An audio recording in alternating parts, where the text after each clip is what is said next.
The aroma of roasted meat and freshly baked bread filled the dining room, masking the tension that had been simmering all day.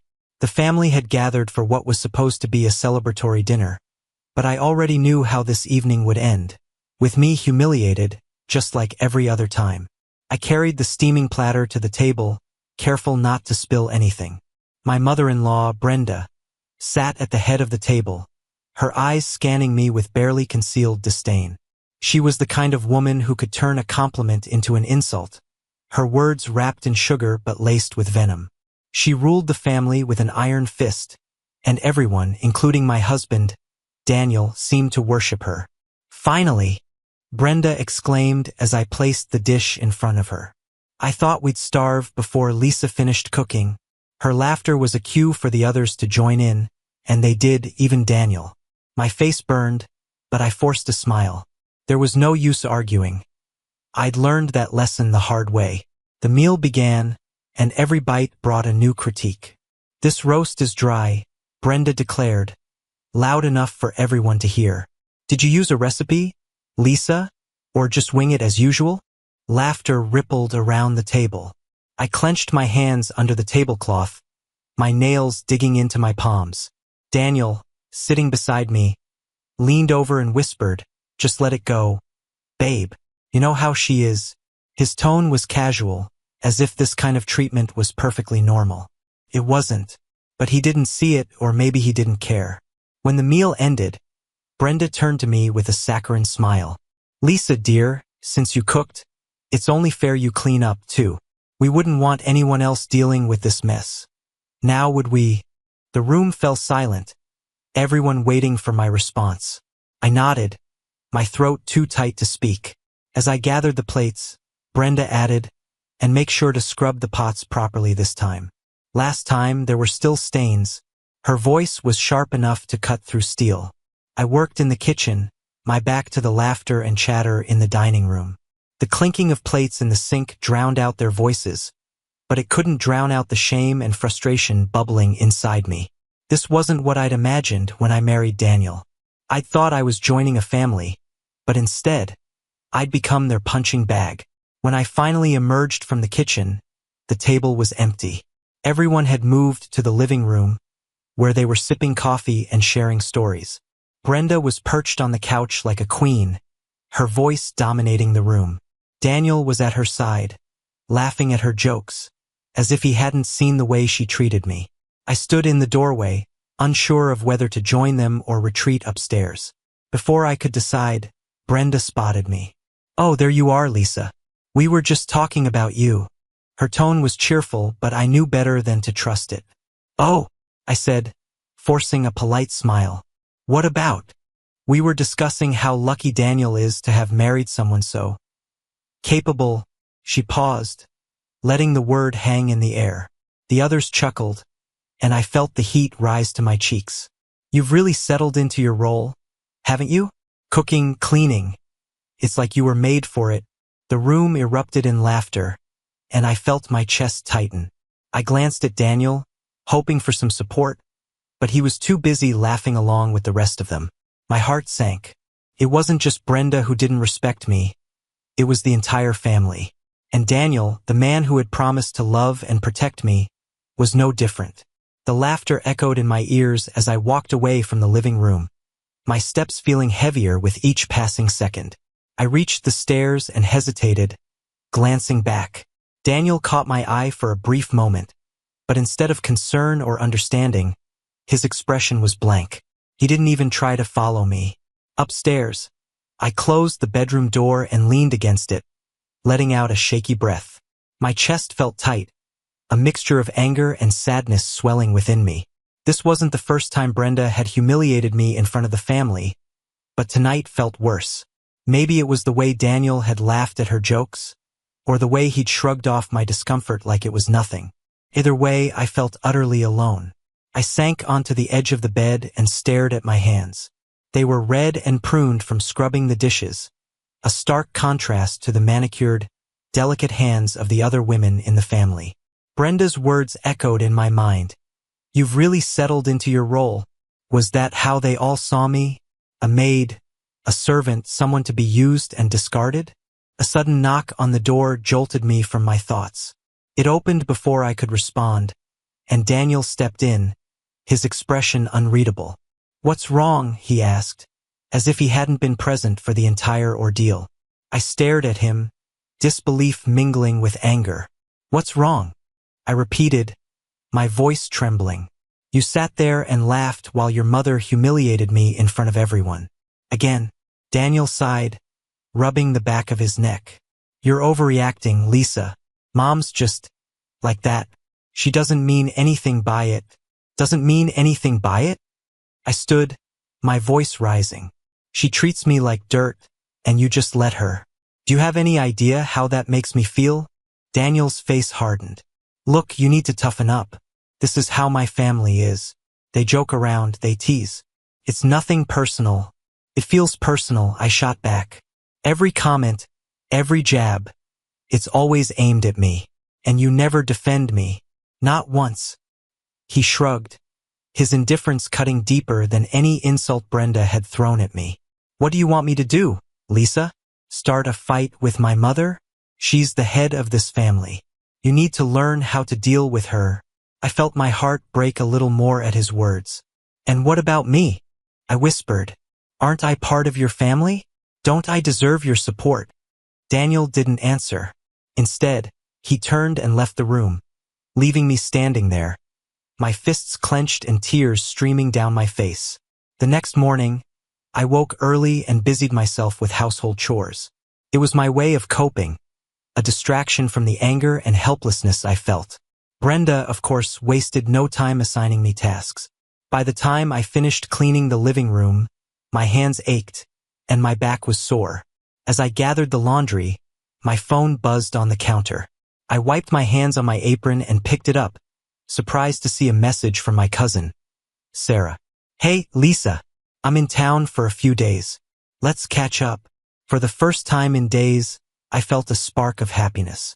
Sarah and I had grown up together, and she was one of the few people who truly understood me. She was also fiercely protective, never one to let anyone walk all over her, or those she cared about. I quickly replied, "I'd love to see you. How about lunch tomorrow?" Sarah's response came almost immediately. "Perfect. Can't wait to see you."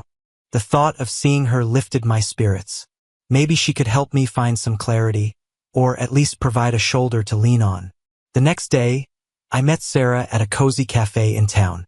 She looked as radiant as ever, her confidence evident in the way she carried herself. As soon as she saw me, she enveloped me in a warm hug. "Lisa, you look tired," she said, her brow furrowing. "Is everything okay?" I hesitated, unsure of how much to share. But the moment I opened my mouth, the floodgates burst. I told her everything, Brenda's constant criticism, Daniel's indifference, the way I felt like an outsider in my own home. By the time I finished, my voice was shaking, and tears threatened to spill. Sarah listened intently, her expression growing darker with each word. When I finally stopped, she leaned forward, her eyes blazing with determination. "Lisa, this is unacceptable. You deserve so much better than this." "I don't know what to do," I admitted. "I feel trapped." "You're not trapped," Sarah said firmly. "You just need to remember who you are. You're stronger than this, Lisa, and you don't have to face it alone." Her words ignited something in me. A flicker of hope, a reminder that I wasn't as powerless as I felt. When I returned home, I felt different, stronger. Sarah's support had reminded me that I wasn't alone, and for the first time in a long time, I felt like I could stand up for myself. But Brenda was quick to put me back in my place. As soon as I walked through the door, she barked, "Lisa, the laundry isn't going to fold itself, and while you're at it, mop the kitchen floor. It's filthy." I glanced at Daniel, who was lounging on the couch, scrolling through his phone. He didn't even look up. Normally, I would have swallowed my pride and done as I was told. But today, something inside me snapped. I straightened my back, met Brenda's gaze, and said, "I'll do it after dinner." Her eyes widened in shock, and for a moment, she was speechless. But then her expression hardened. "Excuse me," she said, her voice dripping with menace. "You heard me," I said calmly. "I've been running around all day, and I need a break." The room fell silent. Even Daniel looked up, his eyes darting between me and Brenda. I braced myself for the backlash, but I didn't care. For the first time, I was standing up for myself, and it felt good. Brenda's silence didn't last long. Her face twisted in disbelief, then fury. "A break," she hissed, her tone laced with venom. "Since when do you think you're entitled to a break? Lisa? This family doesn't need freeloaders who can't pull their weight." I felt my stomach churn, but I held my ground. "I've done more than my share today. I'm exhausted, Brenda. Surely you can understand that." Daniel's voice cut through the tension, startling me. "Lisa," he said sharply, "just do what Mom's asking. It's not a big deal. Not a big deal." The words echoed in my mind, each syllable stabbing deeper. I turned to him, my voice trembling with suppressed anger. "It's always not a big deal, isn't it, Daniel? Every insult, every order, every time I'm treated like a servant in this house. It's never a big deal to you." His face hardened, but he didn't respond. Brenda, sensing an opportunity, smirked. "That's because Daniel understands respect," she said. "Something you clearly lack." I clenched my fists, my nails digging into my palms. My voice was quiet but firm. "Respect is earned, Brenda, and you've done nothing to earn mine." Her gasp was audible, and for a moment, the room seemed to hold its breath. Then she stormed out, her heels clicking furiously against the floor. Daniel followed her, leaving me standing alone in the silence. My heart was racing, and though I felt a small surge of pride for standing up for myself, it was drowned out by the weight of what had just happened. The days that followed were tense. Brenda barely spoke to me, and when she did, her words were clipped and cold. Daniel, too, was distant, his frustration evident in the way he avoided eye contact and kept his responses short. I felt like an intruder in my own home, every step a reminder of the fragile peace I'd shattered. But I didn't regret what I'd said. If anything, it made me more determined. For too long, I'd let Brenda walk all over me. I'd let Daniel's indifference chip away at my self-worth. No more. I was done being the family doormat. Sarah called one evening, her voice a balm to my frayed nerves. "How are things?" she asked, her concern palpable. "Difficult," I admitted, "but I'm standing my ground. I'm not letting them push me around anymore." "That's my girl," she said, her pride evident. "Keep it up, Lisa. You deserve so much better than this." Her words bolstered me, reminding me that I wasn't alone. I began to focus on myself, finding small ways to reclaim my sense of self-worth. I started journaling, pouring my thoughts and feelings onto the page. I went for long walks, letting the fresh air clear my mind. And I reminded myself every day that I was stronger than they thought. A week later, Sarah came to visit. She arrived unannounced, her presence a surprise that left Brenda visibly annoyed. "Who's this?" Brenda asked, her tone icy. "This is my cousin, Sarah," I said, my voice steady. "She's here to visit me." Brenda's lips thinned, but she said nothing. Sarah, however, wasn't one to be intimidated. She smiled sweetly and extended a hand. "Nice to meet you, Brenda. Lisa's told me so much about you." The tension in the room was palpable as Brenda shook Sarah's hand, her expression unreadable. Sarah's gaze didn't waver, and for the first time, I saw a flicker of uncertainty in Brenda's eyes. Over the next few hours, Sarah's presence was a breath of fresh air. She chatted with ease, her confidence and warmth filling the room. But she didn't miss a single detail. She saw the way Brenda's comments were laced with insults, the way Daniel ignored me, the way the family dynamic was skewed. When Brenda left the room, Sarah turned to me, her voice low. "This isn't just disrespect, Lisa. This is abuse. You need to start thinking about what's best for you." Her words hit me hard. I'd known for a long time that things weren't right, but hearing it from someone else made it feel more real. I nodded, unable to speak, and Sarah squeezed my hand. "I'm here for you," she said. "Whatever you need." The following night, Brenda hosted another family dinner. As usual, I was expected to cook and serve, while everyone else relaxed. But this time, Sarah was there, watching everything with sharp eyes. When dinner was served, Brenda immediately began her critique. "The chicken is dry," she said, her tone dismissive, "and the vegetables are overcooked. Honestly, Lisa, is it so hard to follow a simple recipe?" Sarah's fork clattered onto her plate, drawing everyone's attention. "Excuse me," she said, her voice icy, "but is this how you always treat Lisa?" The room fell silent, everyone staring at her in shock. Brenda's mouth opened and closed, but no words came out. Sarah didn't wait for a response. She turned to Daniel. "And you," she said, her tone sharp. "You're her husband. Why do you let your mother talk to her like this?" Daniel's face flushed. "It's not a big deal," he muttered, avoiding her gaze.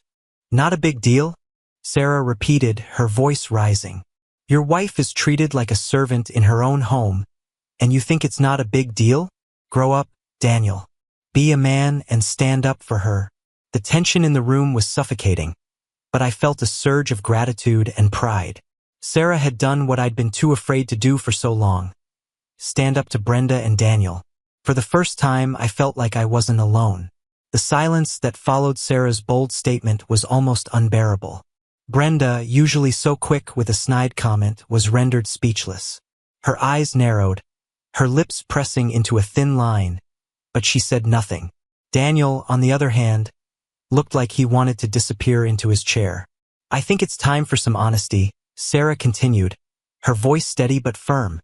"Lisa has been putting up with this nonsense for far too long. You treat her like she's beneath you, like she's not part of this family. And Daniel, you're just as guilty for letting it happen." I glanced around the table, my heart pounding. No one dared to speak.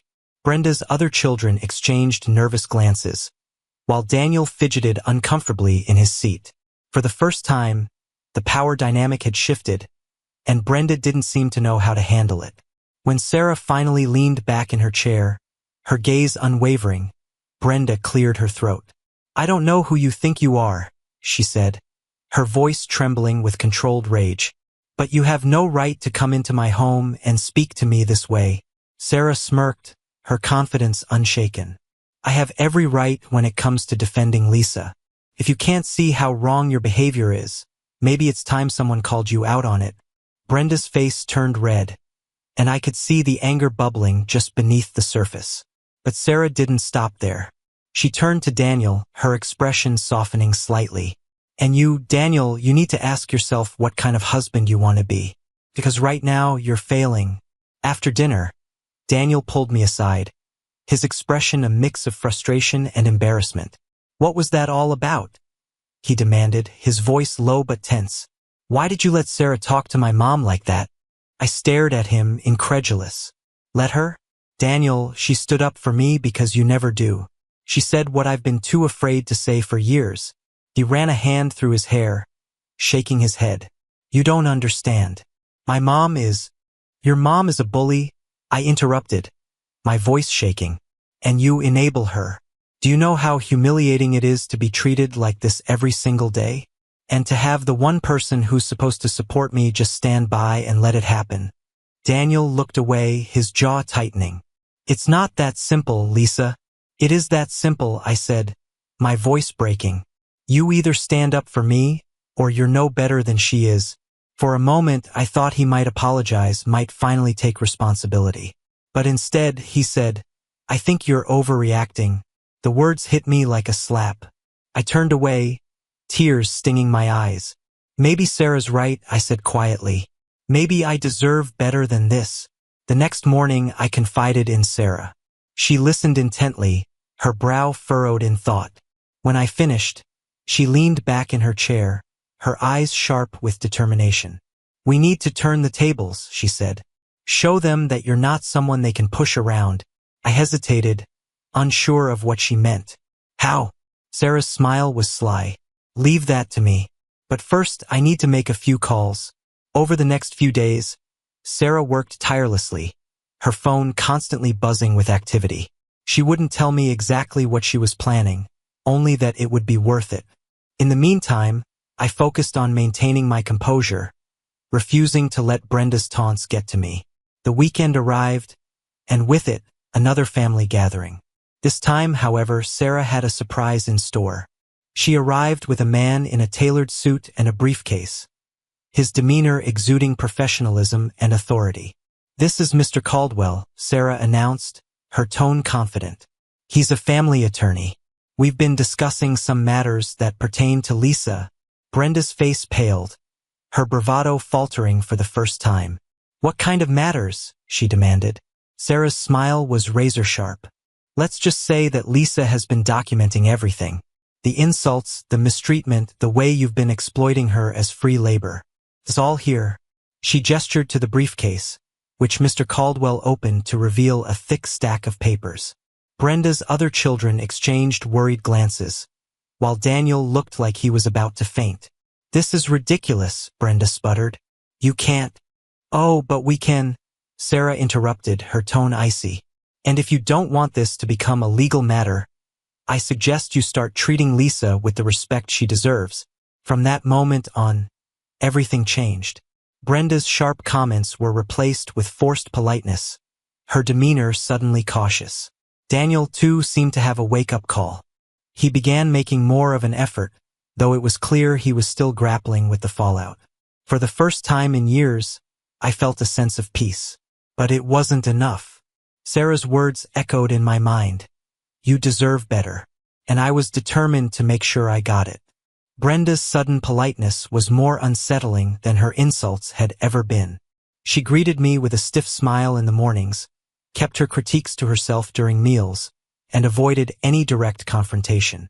But I knew it wasn't genuine.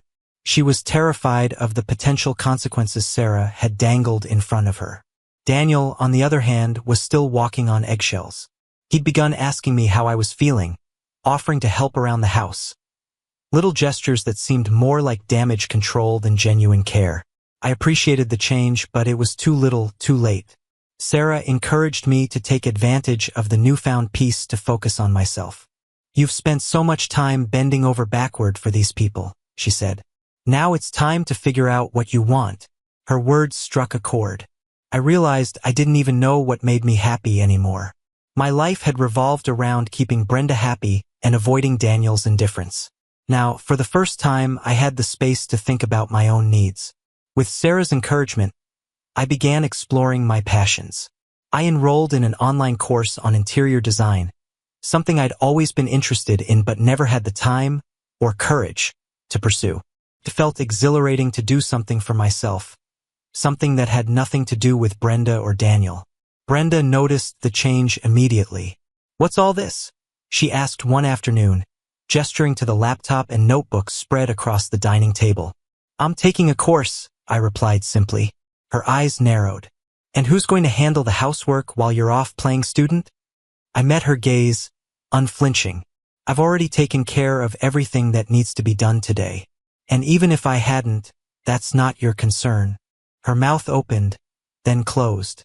She seemed at a loss for words, and the victory was sweeter than I'd imagined. The more I focused on myself, the more tension grew between Daniel and me. He wasn't used to me standing up for myself, and it showed. One night, he finally snapped. "Lisa, what's going on with you?" he demanded as we sat in the living room. "You've been acting different." "Different how?" I asked, though I already knew the answer. "You're not as accommodating as you used to be. You're always busy with your courses, and you don't even ask me how my day was anymore." I raised an eyebrow. "Do you even realize how ridiculous that sounds? You're upset because I'm not bending over backward for you?" "That's not what I meant," he said, his tone defensive. "I just feel like you're pulling away from me." I sighed, my frustration boiling over. "Daniel, I've been pulling away because I've realized something. You don't respect me. You've never stood up for me, and you've let your family treat me like a servant. I'm done living like that." His face hardened. "So what? You're just going to leave?" "I haven't decided yet," I said honestly. "But if you want to save this marriage, you need to show me that you're willing to change. Words aren't enough anymore, Daniel. I need action." Just as I was beginning to feel stronger, Sarah dropped a bombshell. "Lisa," she said one evening as we sat on my porch, sipping tea. I need to tell you something. I didn't just hire that attorney to scare Brenda. I've been talking to him about helping you take control of your finances and your life. What do you mean?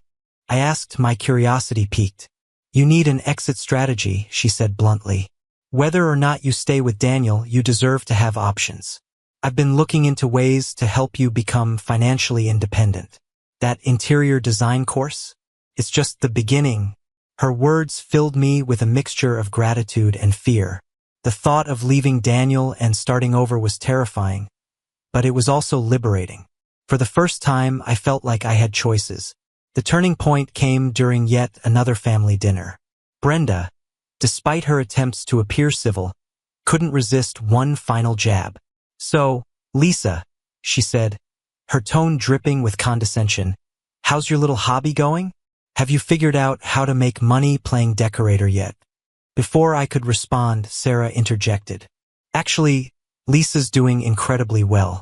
In fact, she's been networking with some top designers in the city. Who knows? She might end up redecorating this house someday. If she decides to stick around.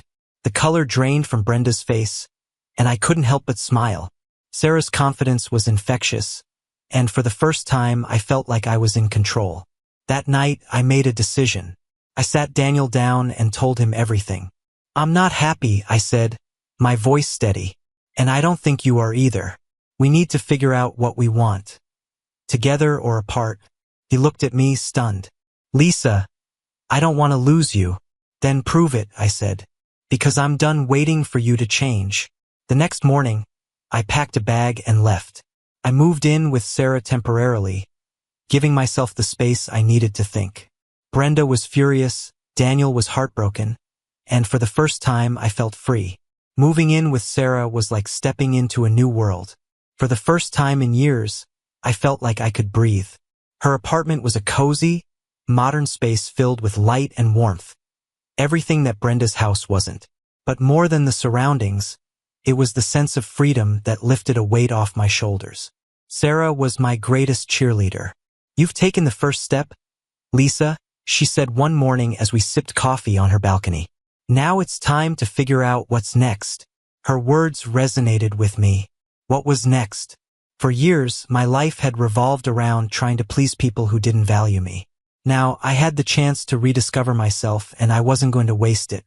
I threw myself into my interior design course, spending hours researching, sketching, and networking. With Sarah's connections, I managed to secure a small project, redesigning a boutique cafe in the city.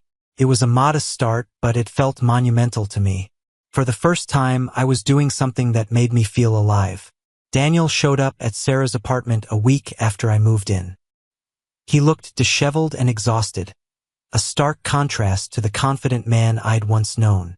Lisa, we need to talk, he said, his voice strained. I hesitated, but Sarah nudged me gently. Hear him out, she whispered. We sat on the balcony, the city buzzing below us. Daniel ran a hand through his hair, his expression filled with regret. I messed up, he admitted. I should have stood up for you. I should have been a better husband. His words tugged at my heart, but I couldn't let myself be swayed so easily. It's not just about standing up for me, Daniel, I said. It's about respect. About seeing me as your equal. Not someone who's just there to serve your family. I know, he said quickly. I've been thinking a lot about what you said, and I want to make things right. I want to go to therapy together. I want to work on us. His sincerity caught me off guard, but I wasn't ready to make a decision. I need time, I said. I'm not saying no, but I'm not ready to say yes either. He nodded, his shoulders slumping. I understand. Take all the time you need. News of my departure had spread through Daniel's family like wildfire, and Brenda was not handling it well. She called me one evening, her voice icy. Lisa, this little stunt of yours has gone on long enough. It's time to come back and fulfill your responsibilities. I laughed, the sound surprising even me. Responsibilities? You mean being your unpaid maid and punching bag? No, thank you, Brenda. Her sharp intake of breath was almost satisfying. Don't you dare speak to me like that. I'm done being afraid of you, I said firmly. You don't control me anymore, Brenda. And if you ever try to interfere in my life again, you'll regret it. The line went dead, and I felt a surge of pride. I had finally stood up to her, and it felt incredible. With every passing day, I felt more like myself. The cafe redesign was a success, and word of my work began to spread. I started getting inquiries from other small businesses, and before long I was juggling multiple projects. It was challenging, but it was also exhilarating. Sarah was my biggest supporter, always cheering me on and reminding me how far I'd come. "You're a badass," she said one evening as we celebrated my latest project. "Don't ever let anyone dim your light again." Her words stayed with me. For the first time in my life, I felt like I was truly living, not just surviving. Months passed, and I continued to thrive. Daniel, true to his word, began attending therapy on his own. He sent me updates occasionally, but he never pressured me to return. It was clear he was working on himself, and I respected him for that. One evening, he asked if we could meet for coffee. I agreed, curious to see how much he had changed. He looked different, calmer, more grounded. "I've been doing a lot of thinking," he said. "About us, about my family, about everything.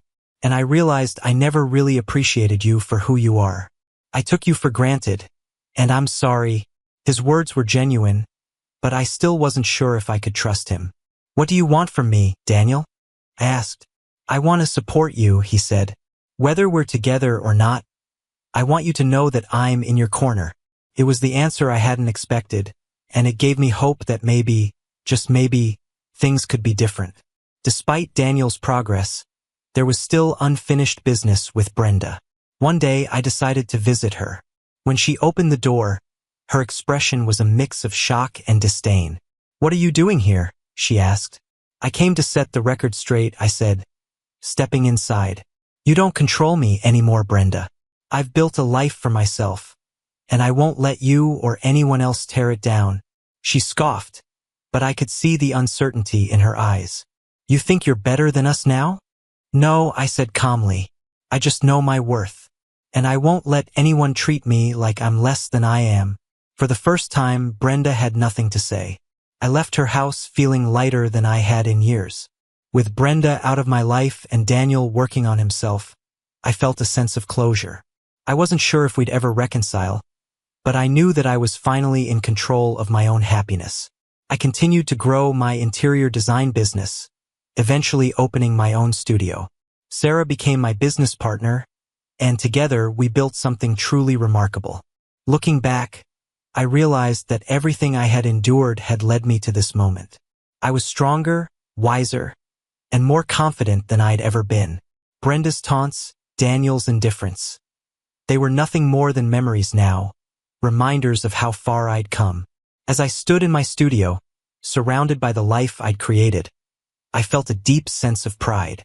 I had reclaimed my life, and no one could ever take that away from me. I'm Sarah, 25 years old, married to my wonderful husband Marcus, and a proud new mother to our 2-month-old daughter, Ella. Life had been good, busy, chaotic, but full of love. Marcus and I had our routine, and everything was falling into place.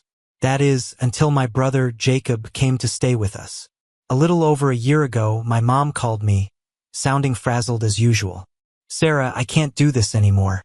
Jacob's been out of control lately, and I need some space. Can he stay with you and Marcus for a while?" It wasn't the first time Jacob had stayed with us, but this was different. My mom and Jacob were always butting heads, and I knew my brother was a handful. He was rebellious, impulsive, and prone to doing things that got him into trouble. But still, he was family, and I didn't want to turn him away. At first, I was hesitant. Marcus and I had just started our family, and I didn't know if we could handle an extra person in the house.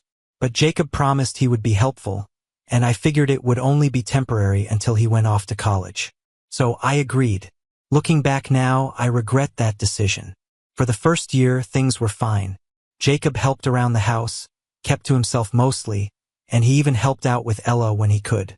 It wasn't perfect, but I was trying to keep the peace, especially for Marcus, who never really understood the tension between me and Jacob. But as the months went by, I started to feel the strain of having him around. There was always this undercurrent of tension, this constant worry that something would set him off. Then came yesterday, the day everything fell apart. It was just me, Jacob, and Ella at home. Marcus was at work, and I had asked Jacob to look after Ella for a few minutes while I went to the bathroom. She was only 2 months old, so I knew Jacob could handle it. I trusted him. I had to trust him. After all, he was family. But when I stepped out of the bathroom, my heart stopped. I walked out to see Jacob at the top of the stairs, holding something wrapped in Ella's blanket. I couldn't process what I was seeing at first. Before I could even blink, Jacob stumbled and my daughter came tumbling down the stairs. Everything went black for a moment. My mind went into overdrive, but all I could think about was my daughter. Was she okay? My legs gave out from under me as I screamed and bolted for the stairs. The world moved in slow motion, and then I reached the bottom. But when I looked down, it wasn't Ella. It was a damn baby doll wrapped in her blanket. My breath caught in my chest. The relief was immediate, but then a wave of fury hit me like a freight train. I looked up to see Jacob, standing there cracking up, laughing, as if he just pulled off some brilliant stunt. "I can't believe that worked," he said, barely able to catch his breath from laughing so hard. My mind was blank for a moment. I couldn't process what was happening. He just laughed? He thought this was funny? I couldn't even finish my sentence. The anger and panic surged through me like a tidal wave. "What the hell is wrong with you, Jacob? That was my daughter. You could have hurt her." I was hysterical, shaking, barely able to get the words out as I screamed at him. "How could you do something so stupid? You don't joke about things like that. You don't mess with my daughter's life." Jacob tried to calm me down, but I couldn't hear him. He kept saying it was just a joke, that Ella was perfectly safe and sound in her room. But I couldn't think about that. All I could see was her falling down the stairs like a rag doll. I couldn't shake the image of that for even a second. "You need to pack your things, Jacob," I said through gritted teeth, "and get out of my house. Now." His face turned pale. He tried to apologize, begged me to calm down, but nothing he said could change how I felt in that moment. Couldn't let it go. I couldn't let him stay here anymore. Not after what he'd done. "Please," Jacob cried, his voice cracking. "I didn't mean it. I just thought it would be funny. I didn't mean to scare you. You don't get it," I screamed, tears filling my eyes. "This isn't just a prank. This could have killed her, Jacob. You don't joke about that. Ever." I grabbed my phone and called my mom, my hands shaking with fury. I told her exactly what happened, and her response was not what I expected. "Sarah, calm down. You're overreacting. It was just a prank. Jacob didn't mean any harm," she said dismissively, her voice cool and collected as if it was no big deal. My blood boiled. I don't care if it was a prank. It was a stupid, dangerous joke. And I'm done, Mom. I'm done with this. Either you come get him or he's out on the street. My mom came to pick Jacob up, but when she left, she called me again. "Sarah, you've gone too far. You're being too harsh on him. He's just a dumb teenager who didn't think it through." The anger flared up again. How could she say that? How could she defend him after what he'd done? Even Marcus, when he came home, agreed with my mom. "He's a dumb kid, Sarah. He didn't mean any harm. You're being too hard on him. He deserves a second chance." I felt betrayed. My own husband, the father of my child, was taking Jacob's side. I couldn't understand it. I couldn't understand why no one saw what I saw, why no one could see how close my daughter came to being seriously hurt. How could they defend that? That night, as I sat alone in the dark, I started to question myself. Was I overreacting? Was I being too harsh? But in my heart, I knew the truth. It wasn't just a prank. It wasn't harmless fun. It was reckless. It was dangerous. And Jacob needed to learn that lesson the hard way. But now I was left with a choice. Did I really kick him out over a prank? Was I in the wrong? In the days that followed, I couldn't shake the feeling of betrayal. My little brother, had crossed a line that I could never forget. I didn't care how old he was, how many times he apologized, or how sorry he said he was. I couldn't let him back into my home after that. Not until he learned what was truly at stake. But my mom didn't see it that way. She kept calling me, telling me I was being too harsh, that I should have given Jacob another chance. I didn't know how to explain to her that this wasn't about forgiveness. It was about responsibility. It was about Ella's safety. She couldn't understand that. And Marcus, well, he was on Jacob's side too. He kept saying that he didn't think I should have kicked him out, that it was just a prank. But I couldn't stop thinking about what could have happened. My daughter, my innocent little girl, could have been seriously hurt. And that was something I couldn't just ignore. I didn't sleep much that week. I couldn't stop replaying the scene in my head, my heart racing every time I thought about what could have gone wrong. But then came the phone call that made everything even worse. The phone call came late in the evening. It was Jacob, his voice filled with desperation and regret. I hadn't expected him to reach out to me so soon after everything had happened. But there he was, calling me like he had something important to say. "Sarah," he said, his voice quiet but trembling, "I've been thinking a lot about everything, and I need to apologize again. I know what I did was stupid. I can't even begin to imagine how you felt when that happened. And I just want to make it right." I didn't say anything at first. I just sat there in the silence, the weight of his words pressing down on me. My heart wavered for a second. I wanted to believe him. I really did. But the memory of seeing Ella's blanket tumble down the stairs, thinking for a split second that it was her, made the anger flare up inside of me all over again. "You don't get it, Jacob," I said finally, my voice cold. "It wasn't just a prank. You don't mess with someone's child like that. You don't put someone you love in danger for the sake of a laugh. And you didn't even care. You thought it was funny." There was a long pause on the other end. I could almost hear Jacob trying to find the right words. "I didn't think it through," he admitted quietly. "I wasn't thinking about what could have happened. I just wanted to get a reaction from you. I didn't mean to scare you or hurt Ella. But I get it now. I see how wrong it was. I swear, I never meant to make you feel like that." I felt the walls I had built around my emotions start to crack. Part of me wanted to be angry, wanted to keep him out of my life for what he had done. But another part of me still wanted to believe that he could change, that he could understand just how much I had to protect Ella. Maybe, just maybe, there was a way forward. "You scared me, Jacob," I said softly. "You scared the hell out of me. That wasn't funny. That was reckless." "I know," he whispered. "And I'm sorry. I wish I could take it back. But I can't. All I can do is prove to you that I've learned from this. I'll do whatever it takes to show you that I've changed." I didn't respond right away. Part of me was still hesitant, still wondering if this was just another empty apology. Could I really trust him again? Could I give him a second chance after everything that had happened? After a moment of silence, I said, "I can't just forget it, Jacob. I can't pretend like everything's okay. I need time to process what happened.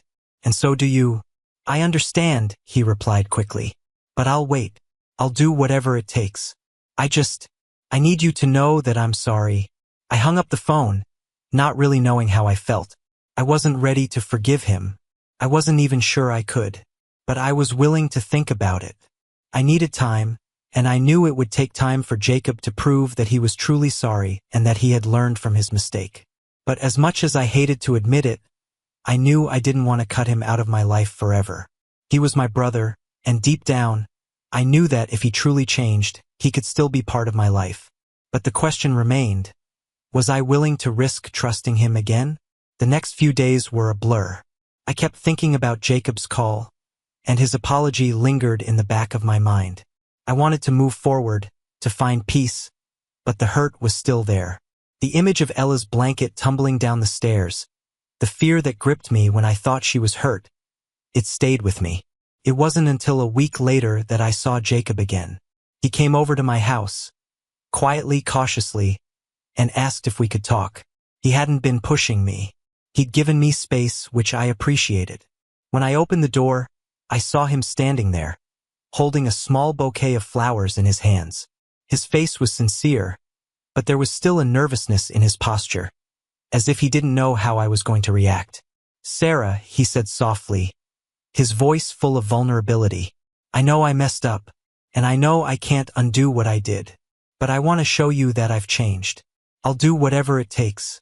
I looked at him for a moment, trying to see the young man who had been my brother and not just the kid who had terrified me with that prank. I could see it in his eyes, the remorse, the regret. Maybe it wasn't perfect, but maybe it was enough to start moving forward. Jacob, I began, my voice softer now, what you did wasn't just a joke. It was dangerous. And it's going to take time for me to trust you again. I know, he said quickly, nodding. I'm not asking you to forgive me right away, but I'm going to show you that I can do better. I can be better. He looked down at the flowers in his hand, then back up at me. I know it won't make up for what I did, but I wanted to do something for you. To show you I'm serious about making things right.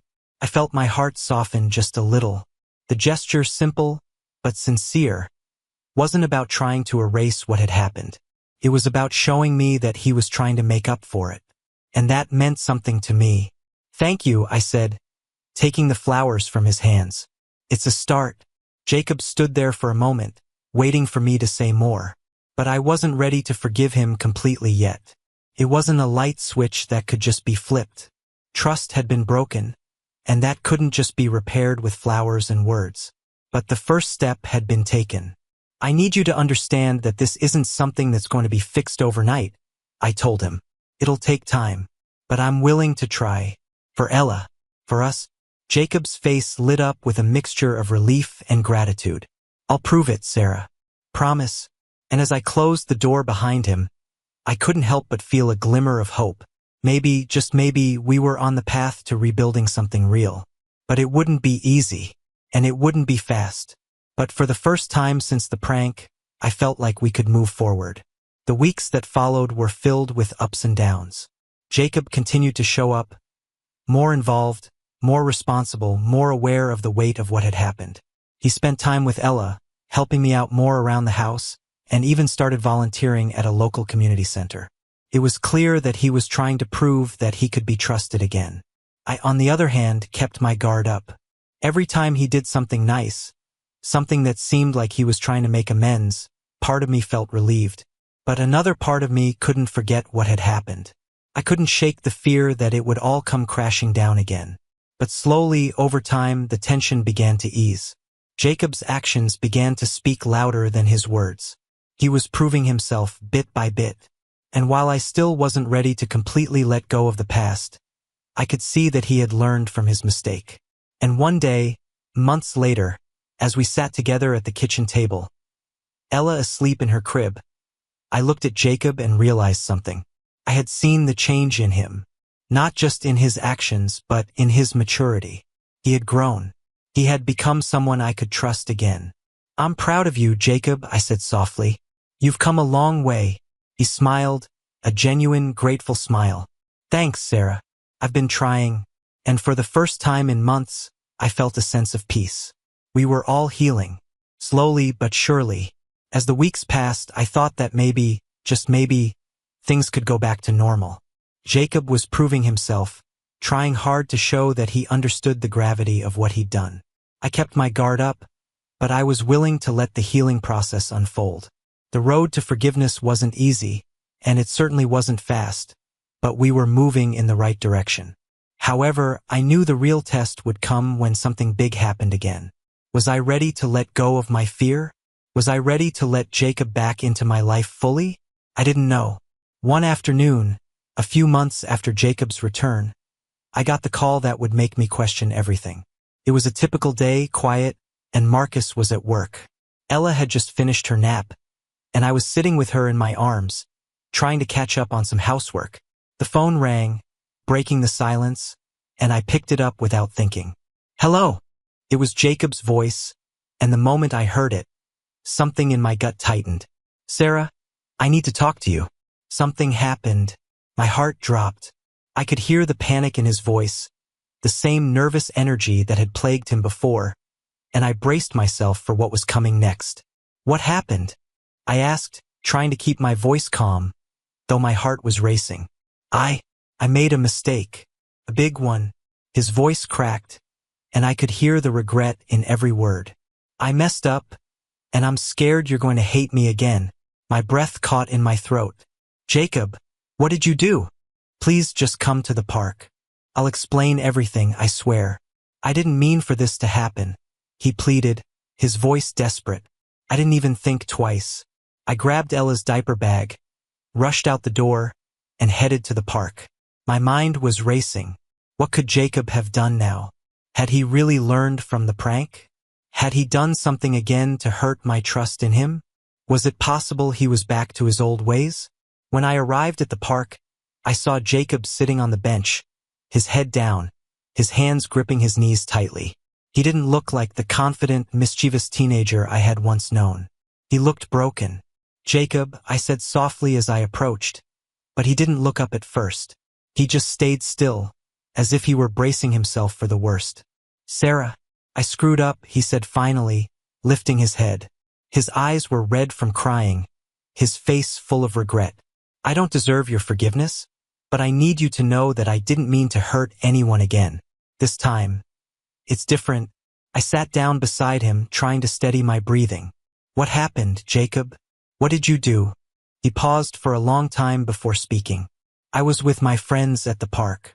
We were messing around and I thought it would be funny to prank them. He broke off, tears spilling down his cheeks. "I didn't mean for it to go this far. I told them I could do a dangerous stunt, something crazy, just to get a laugh. And I did it. But I almost hurt myself. I fell and they had to help me up. I could have been seriously injured." I felt a wave of relief flood through me, but it didn't last long. "Jacob, you're scaring me. That's not just a prank. That's reckless. You can't keep doing things like that. You've got to take responsibility for your actions." "I know," he whispered. "I know. But this time I realized it. I'm not the same person I was. I'm trying to change, Sarah. I've been working on myself. I'm not the same reckless teenager I was before." The vulnerability in his voice struck me hard. It wasn't just that he was apologizing again. It was the way he had admitted his mistake. The way he was taking responsibility. He was growing. Maybe not in a perfect, linear way, but he was taking steps forward. The realization hit me like a wave. I had to trust him again, at least a little. If he was truly trying to change, then I had to believe in that change.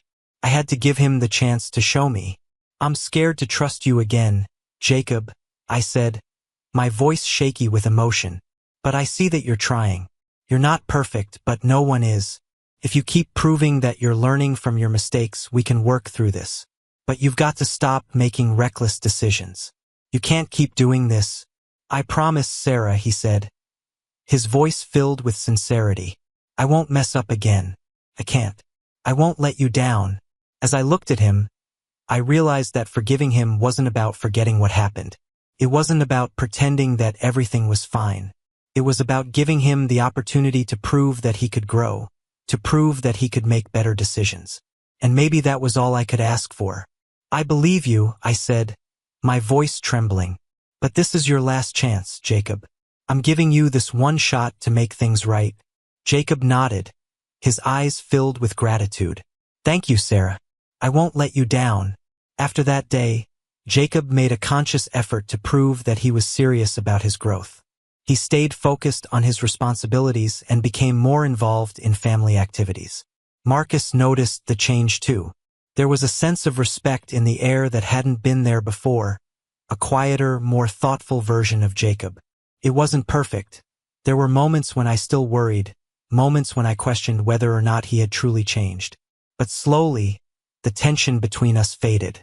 The bond that had been broken was mended, piece by piece, as Jacob continued to show that he was learning from his mistakes. One evening, several months later, Jacob sat down with me on the porch while Marcus was inside putting Ella to bed. "I'm grateful for this second chance, Sarah," Jacob said, his voice steady. "You didn't have to forgive me. I know I messed up, but you've taught me that family is about accountability, about making things right no matter how hard it is." I smiled softly, feeling the weight of those words. "I didn't forgive you for me, Jacob. I did it for Ella, for our family. But you have to understand that trust is earned. It doesn't happen overnight." "I know," he replied quietly, "and I'm working every day to earn it." And in that moment, I realized that I was finally starting to see the brother I had always hoped for. A brother who wasn't just reckless, but someone who understood the responsibility of being a part of this family. As time passed, we healed. Not just Jacob and me, but the whole family. We weren't perfect, but we were trying. And that's what mattered. We had learned that trust, once broken, could be rebuilt. That forgiveness was possible when it was earned. And above all, that family was worth fighting for. The crowd at the local street fair bustled with energy, laughter mixing with the sizzling aroma of food trucks. Ava Novak squeezed through the throng, her eyes darting toward the far end of the park. She wasn't here for the fun. Her hands clenched around a crumpled note stuffed in her jacket pocket, a message she wasn't supposed to ignore. Her heart sank as she saw him, Marcus Hale, standing too comfortably under the glow of carnival lights. The man seemed to draw darkness to himself, despite the cheerful surroundings. Dressed sharply in black, he cut through the ambience like a blade. When their eyes met, he smiled, a predator's smile. "You're late," Marcus said as she approached, his voice calm, but with an edge sharp enough to slice through steel. "I had to work," Ava replied, matching his gaze though her stomach churned. She refused to show fear, even when every instinct screamed at her to run. Marcus gestured for her to follow. The festive atmosphere seemed to evaporate as he led her toward a quiet alley near the parking lot. "You know why I called," he said, turning to face her, the casual tone of his voice a chilling contradiction to the menace in his eyes. "Your father made promises. Promises he couldn't keep. Now you're going to pay." Ava's blood ran cold, but she steeled herself. "I don't have anything left to give you." Marcus chuckled softly, leaning closer. "Oh, but you do, Ava. Your life, your choices, they're mine now." Ava's heart pounded as Marcus stepped closer, his presence overwhelming. She stood her ground, masking the fear clawing at her chest. "I don't owe you anything," she spat, hoping her defiance would mask her vulnerability. Marcus tilted his head, amused. "Oh, Ava, this isn't about what you owe me. It's about what you'll do to protect your precious little brother." Her breath caught. "Ethan has nothing to do with this." Marcus smirked, pulling out his phone. He swiped the screen and turned it toward her. Ava's stomach dropped as she saw Ethan, blissfully unaware, walking home from his job at the local grocery store. "You're lying," she whispered, her voice trembling despite her attempt to sound strong. "Am I?" Marcus pocketed the phone and leaned in, his voice dropping to a near whisper. "You know I don't bluff. The boy's life is in your hands now. Work for me, or he won't have one." Ava felt trapped, the weight of the moment suffocating her. She clenched her fists, anger sparking beneath her terror. "What do you want?" Marcus stepped back, his grin widening. "It's simple. You're going to help me with a little business. No questions, no resistance. Do as I say, and your brother stays safe. Fail, and—" "Fine," Ava interrupted, her voice firm despite the lump in her throat. "I'll do it." "Smart girl." Marcus reached into his pocket, pulling out a small envelope. He pressed it into her hand. "Your first assignment. Do not open this until you're alone." Without another word, he turned and disappeared into the shadows, leaving Ava standing under the flickering light of the street lamp, her world spinning. Back at home, the silence of the Novak household felt deafening. Ethan had already gone to bed, blissfully unaware of the storm Ava had just stepped into. She sat at the kitchen table, staring at the envelope in her trembling hands. When she finally tore it open, her heart sank. Inside was a photograph of a man in his late 30s and an address scribbled hastily on a note. Underneath it were chilling instructions. Get close. Get the intel. Report back in 3 days. Ava pressed her palm to her forehead, panic washing over her. She didn't know who the man was or why Marcus wanted her involved, but she couldn't refuse. Ethan's life hung in the balance. The next morning, Ava stood outside a nondescript office building, clutching a stack of resumes. She'd followed Marcus's instructions, applying for a temp job at the company where the man from the photo worked. Every fiber of her being screamed that this was a bad idea, but she couldn't think of another way out. The receptionist gave her a once-over and gestured for her to wait. Minutes later, a tall man with sharp features and a confident stride approached her. It was him, the man from the photo. "Ms. Novak," he asked, extending a hand. "I'm Julian Gray. We've been reviewing your application, and I think we could use someone like you on our team." Ava forced a smile, shaking his hand. The warmth of his grip felt at odds with the cold dread in her stomach. "Thank you," she replied, keeping her voice steady. "I'm ready to start right away." Little did Julian know, Ava's presence in his life wasn't by chance. Over the next 2 days, Ava's unease grew. Julian was nothing like she expected. He was kind, approachable, and deeply invested in his work, which seemed to center on social outreach programs. The more she learned about him, the less he fit the mold of someone who would be on Marcus's radar. But Ava's orders were clear.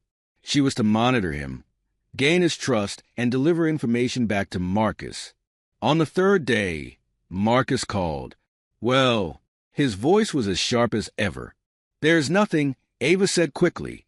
"He's harmless. Just a businessman." There was a pause. Then Marcus's tone turned icy. "Don't lie to me, Ava. Everyone has secrets. Find his, or Ethan pays the price." The line went dead, leaving Ava feeling more trapped than ever. That night, Ava couldn't sleep.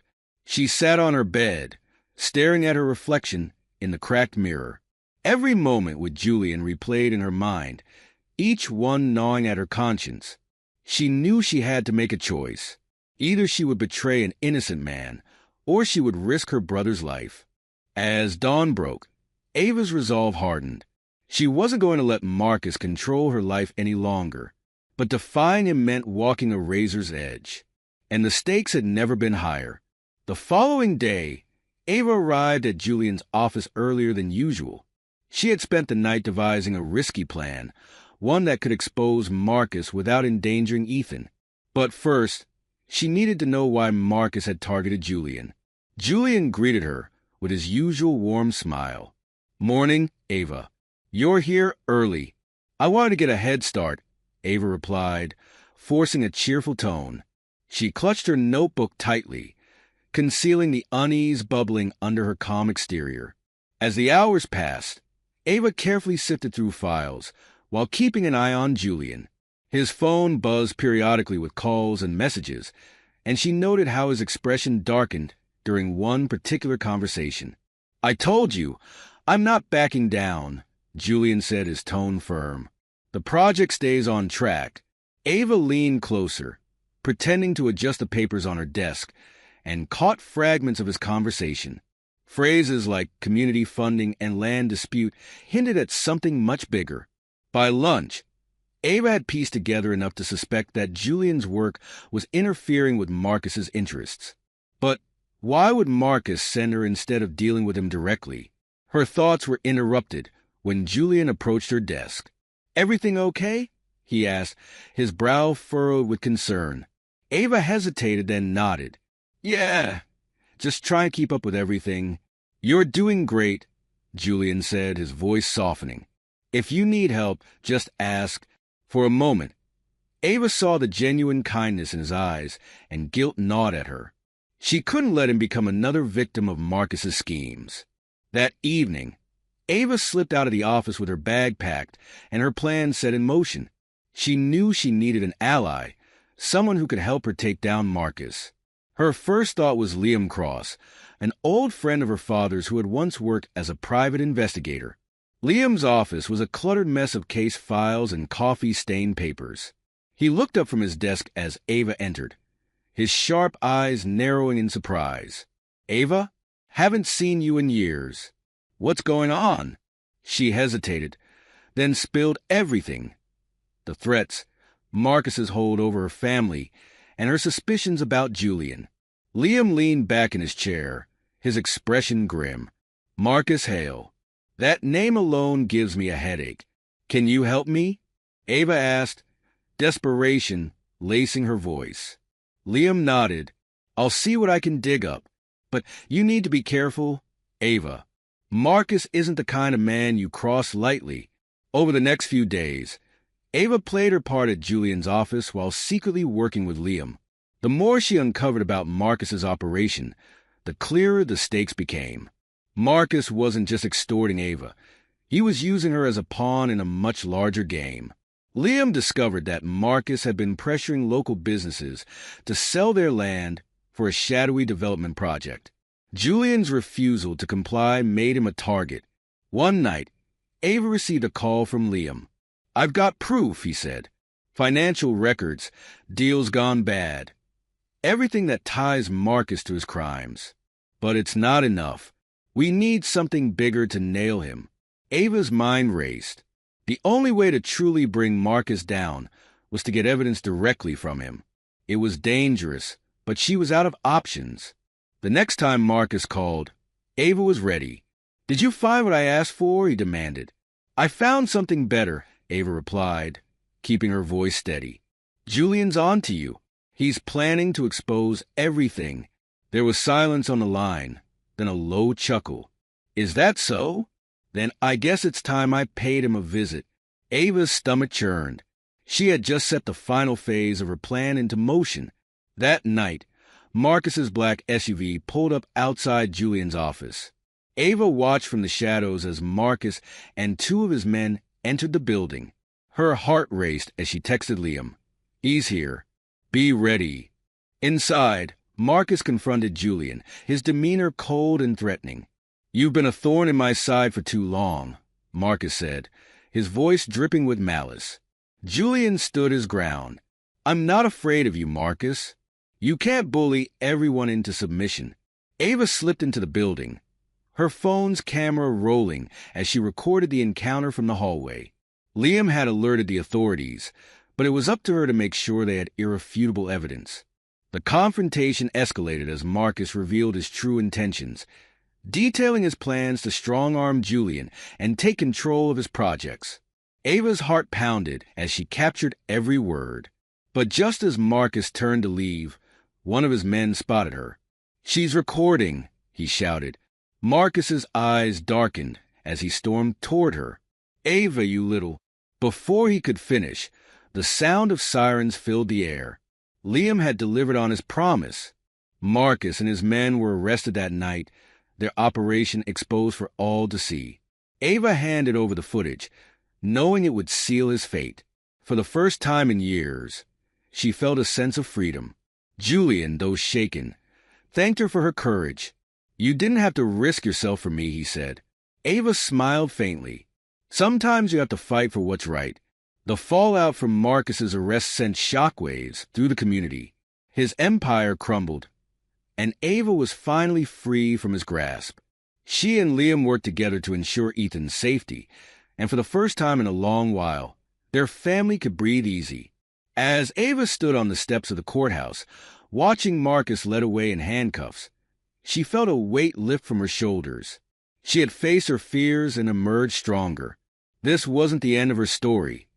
It was the beginning of a new chapter.